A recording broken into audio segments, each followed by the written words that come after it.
Yes, good morning students, I am from VS tutorial. आज हम कुछ प्रॉपर्टीज में आपको क्वाड्रिलेटरल्स की बताऊंगी, ठीक है, जो बहुत बच्चों को पता नहीं होते कि प्रॉपर्टीज एक्चुअल में क्वाड्रिलेटरल्स की है क्या। देखो, फर्स्ट क्वाड्रिलेटरल्स होता क्या है। This is a close shape, मतलब देखो एक बंद शेप है। जैसे आप लगा लो, this is your square, this is your rectangle, ठीक है। तो ये क्लोज शेप है। देखो क्लोज शेप तो ट्राइंगल भी है, but we are talking about the quadrilaterals. देखो, क्वाड्रिलेटरल मीन्स 4 साइडेड फिगर। तो हम लोग ट्राइंगल्स के बारे में बात नहीं कर सकते हैं, क्योंकि ट्राइंगल्स भी क्या है, क्लोज शेप है। तो first it is a close shape. Second क्या है इसकी क्वाड्रिलेटरल्स की properties. Quadri means 4, that is 4 sides. देखो 1 2 3 4, 4 साइड्स हैं, 4 वर्टिसेस। अब वर्टिसेस भी कौन से होते हैं, corners. 1 2 3 and 4, this is your vertices. तो वर्टिसेस के आपके 1 2 3 एंड 4। अब 4 एंगल्स, अगर देखो 4 साइड्स हैं, 4 वर्टिसेस हैं, 4 कॉर्नर्स ही अगर हैं, तो इसके एंगल्स भी कितने होंगे, 4 होंगे। 1 2 3 एंड 4। तो क्या बनी इसकी, 4 sides, 4 vertices and 4 angles. Now formed by joining the 4 non collinear points. देखो, अब इसमें कोलिनियर पॉइंट्स भी होते हैं, हम लोग पढ़ते हैं, नॉन कोलिनियर पॉइंट्स भी होते हैं। कोलिनियर पॉइंट्स कौन से होते हैं, जो आपके सेम ही एक लाइन में बने, तो this is the collinear points. But ये देखो, ये आपके 4 क्या है, नॉन कोलिनियर पॉइंट्स है, मतलब एक ही लाइन में नहीं चल रहे हैं, तो they are formed by non collinear points. तो ये किससे बनता है, आपका नॉन कोलिनियर पॉइंट से बनता है। Next is the sum of interior, sorry spellings are, the sum of interior angles is equal to 360 degree. क्योंकि इसके 4 एंगल्स होते हैं, 4 एंगल्स आर देयर, तो इनका सम भी कितना होता है, 360 डिग्री। तो अब हम इसके आगे इसकी प्रॉपर्टीज पढ़ेंगे कि ये तो है क्वाड्रिलेटरल्स की बेसिक इंट्रोडक्शन। अब क्वाड्रिलेटरल्स कौन कौन से होते हैं, हम उनकी प्रॉपर्टीज को पढ़ेंगे। देखो, first is your square, this is your square, ठीक है। अब देखो, first the name is square.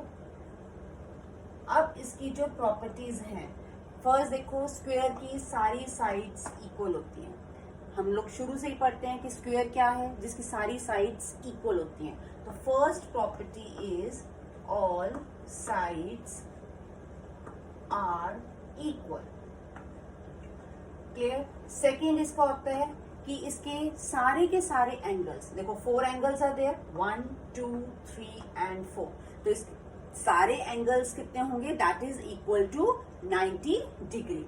तो ऑल एंगल्स आर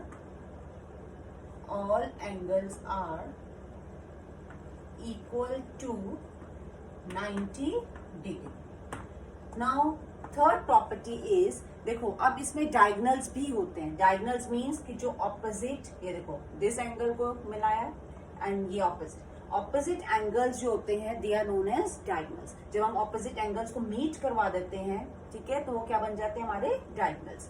तो अब इसके जो डायगनल्स होते हैं वो इक्वल होते हैं, तो diagonals of a square are equal. तो नेक्स्ट प्रॉपर्टी इसकी क्या होगी, diagonals of square are equal. Next अब इसकी प्रॉपर्टी क्या है कि जो डायगनल्स हैं, ठीक है, ये जहां पे भी मीट करते हैं ये 90 डिग्री भी बनाते हैं, ठीक है। देखो ये 90 डिग्री बना रहे हैं, साथ में इसको बाइसेक्ट भी करते हैं। बाइसेक्ट का मतलब क्या होता है कि जो ये डायगनल है, इस डायगनल को इक्वली डिवाइड कर रहा है, ठीक है, और ये जो डायगनल है ये इसको इक्वली डिवाइड कर रहा है। तो means diagonals are perpendicular bisector of each other. तो फोर्थ प्रॉपर्टी आपकी हो जाती है, diagonals are perpendicular bisector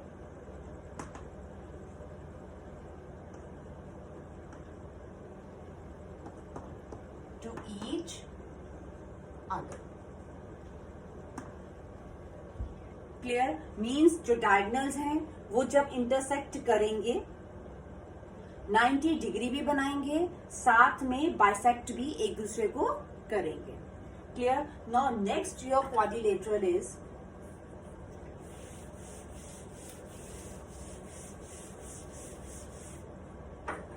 quadrilateral is rectangle. ठीक है, ये सारे जो कॉमन हैं ये आप पढ़ चुके हैं वैसे छोटी क्लासेस में भी, बट हम लोग स्क्वायर, रेक्टेंगल, ट्राइंगल्स इसके बारे में पढ़ते हैं। बाकी जो प्रॉपर्टीज होती हैं वो बच्चा बहुत कंफ्यूज होता है कि एक्चुअली में उस प्रॉपर्टीज का है क्या।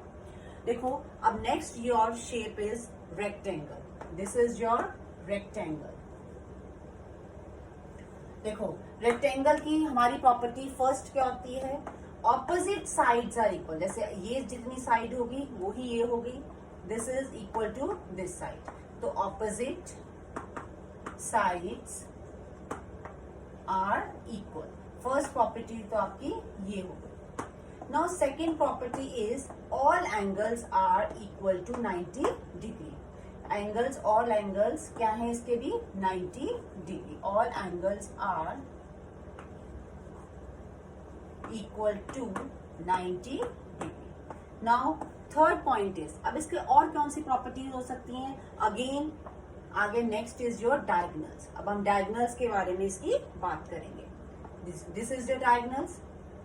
अब रेक्टेंगल के डायगोनल्स भी क्या होते हैं? इक्वल होते हैं। देखो, स्क्वायर एंड रेक्टेंगल में कॉमन प्रॉपर्टी क्या है कि एक तो सारे एंगल्स 90 डिग्री होते हैं, ठीक है, and second is diagonals are equal. देखो, इसके रेक्टेंगल के डायगोनल्स 90 डिग्री नहीं बनाते हैं। स्क्वायर के डायगोनल्स जो होते हैं जब वो मीट करते हैं, इंटरसेक्ट करते हैं, तो वो 90 डिग्री बनाते हैं। Now rectangle, all diagonals are equal. Diagonals equal होते हैं, plus diagonals only bisect. Diagonals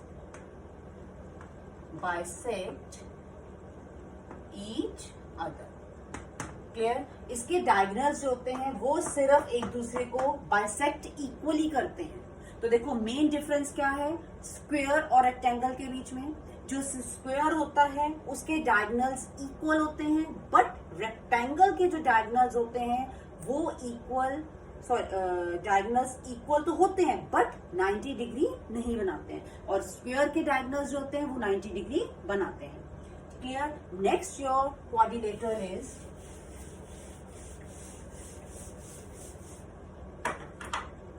rhombus. Next, rhombus. Clear? So this is your rhombus.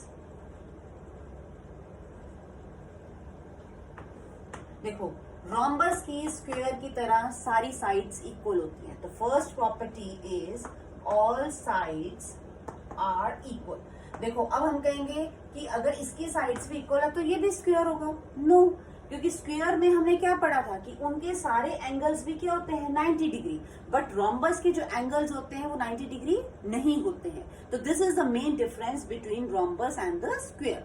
देखो, बच्चा कहेगा सारी साइड्स इक्वल हैं, तो स्क्वायर में भी हम यही पढ़ते हैं कि इक्वल होते हैं, रोम्बस भी यही है। तो डिफरेंस क्या हुआ?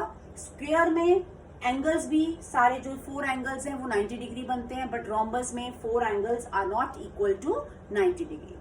Now next property is, first ये होगी, सेकंड होती है इसकी कॉमन प्रॉपर्टी है स्क्वायर के साथ कि 90 डिग्री बनाते हैं, ठीक है, और perpendicular bisector plus diagonals bisect each other. तो this is a common property between the square and the rhombus कि ये भी क्या करेंगे? 90 डिग्री बनाएंगे। So diagonals are perpendicular bisector, diagonals are perpendicular bisector to each other, means perpendicular भी बनाएंगे, means 90 degree भी बनाएंगे, प्लस ये आपस में इसको इक्वली कट भी करेंगे। तो ये है इसकी रोम्बस की properties. Now next your quadrilateral is parallelogram. Now next your figure is your parallelogram.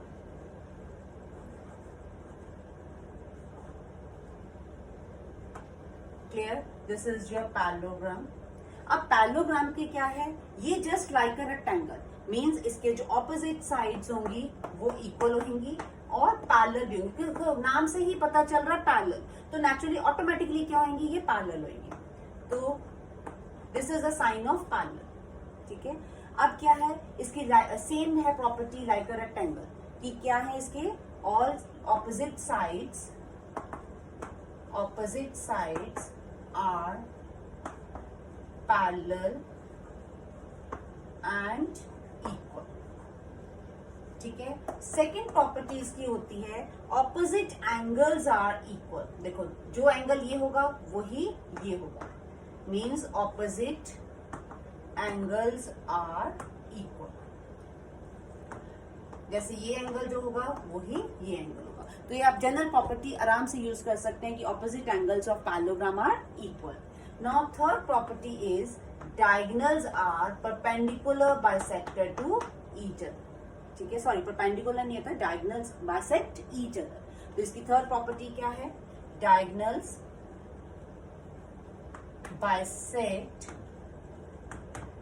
Each other. अब देखो रेक्टेंगल एंड पैरेललोग्राम में सिमिलैरिटीज हैं कि ऑपोजिट साइड्स इक्वल होती हैं, ठीक है, और डायगोनल्स बाइसेक्ट भी करते हैं। बट मेन डिफरेंस क्या है एक पैरेललोग्राम में और एक रेक्टेंगल में। रेक्टेंगल में आपके जो डायगोनल्स होते हैं वो इक्वल होते हैं, डायगोनल्स इक्वल होते हैं, बट पैरेललोग्राम में डायगोनल्स आर नॉट इक्वल। ठीक है, तो this is a main difference between parallelogram and the rectangle. Now next figure is your trapezium. Next figure is your trapezium. ठीक है, अब trapezium में this is a one parallel side and two are non-parallel sides. तो trapezium कौन सी figure होती है जिसमें एक होगा आपका पैरेलल साइड का पेयर बट इक्वल नहीं होते हैं। ठीक है, फर्स्ट डिफरेंस इज कि ऑपोजिट साइड्स आर पैरेलल, मतलब one opposite side. And second क्या होगी, other is non parallel, other opposite sides are non parallel. ठीक है, ये जो होंगी वो नॉन पैरेलल होंगी, ये आपस में पैरेलल नहीं होती है। ठीक है, देख रहे हैं आप, ये आपकी नॉन पैरेलल साइड्स हैं और एक इसका पेयर बनता है पैरेलल साइड्स का। क्लियर? अब इसमें एक आइसोलेस ट्रेपीजियम भी होता है। अब आइसोलेस ट्रेपीजियम का मतलब क्या होता है? ठीक है, आइसोलेस ट्रेपीजियम और इस ट्रेपीजियम में क्या डिफरेंस है? जो इसकी नॉन पैरेलल साइड्स हैं ट्रेपीजियम में इक्वल नहीं होती, पर जब नाम आ जाता है आइसोलेस ट्रेपीजियम, ठीक है, तो it means non parallel sides are equal. तो आइसोलेस ट्रेपीजियम में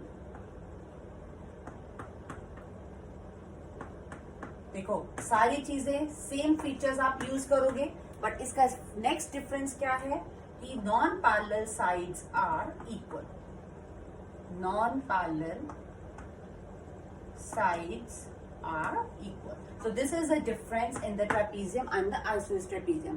तो कई जगहों पे आपको isosceles trapezium दिया होगा तो आपने अंडरस्टूड होगा कि जो आपकी नॉन पैरेलल साइड्स हैं वो इक्वल गिवन है। ठीक है, कभी भी पैरेलल साइड्स इक्वल नहीं होती। देखो फिगर से ही आप देख सकते हैं कि this is a smaller side and this is the longer side, तो इट इज नॉट पॉसिबल कि ये दोनों इक्वल हो। तो लेकिन जो नॉन पैरेलल साइड्स हैं वो इक्वल होती हैं, but this is possible only in the isosceles trapezium. Now देखो ज्यादा से ज्यादा like share and subscribe this channel और कमेंट्स जरूर दें। आपको कोई कैसी कमेंट अच्छी मतलब वीडियो कैसी लगी शेयर करें, और साथ में आप ज्यादा से ज्यादा लोगों को कमेंट भी, लाइक बटन जरूर दबाएं। Thank you.